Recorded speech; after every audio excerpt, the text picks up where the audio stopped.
Γεια σας παιδιά, καλώς ήρθατε σε ένα καινούριο βίντεο. Σήμερα θα πούμε λίγα λόγια για την τηλεόραση. Πώς ήταν η παλιά τηλεόραση και πώς είναι τώρα. Επίσης να σας πω ότι αυτό το βίντεο είναι μια εργασία για το σχολείο. Με αυτά, ας μπούμε στο βίντεο. Η τηλεόραση είναι ένα από τα πιο σημαντικά μέσα ενημέρωσης και ψυχαγωγίας.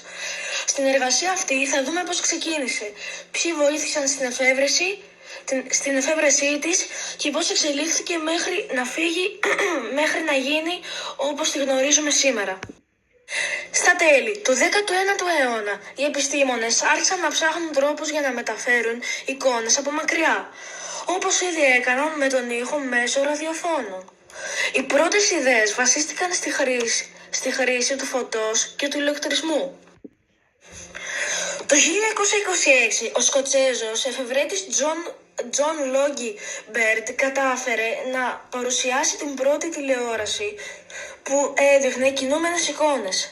Αν και ήταν ασπρόμαυρη και θολή, αποτέλεσε το πρώτο μεγάλο βήμα στην ιστορία της τηλεόρασης. Κατά τη δεκαετία του 1930 ξεκίνησαν οι πρώτες δοκιμαστικές τηλεοπτικές εκπομπές σε μεγάλες πόλεις. Μετά τον Β' Παγκόσμιο Πόλεμο, η τηλεόραση διαδόθηκε γρήγορα και μπήκε σε όλο και περισσότερα σπίτια. Την δεκαετία του 1960 εμφανίστηκαν οι πρώτες έγχρωμες τηλεοράσεις που έκαναν την εικόνα ζωντανή και ρεαλιστική. Σιγά σιγά οι έγχρωμες συσκευές αντικατέστησαν τις ασπρόμαυρες. Σήμερα η τηλεόραση έχει εξελιχθεί σε μεγάλο βαθμό.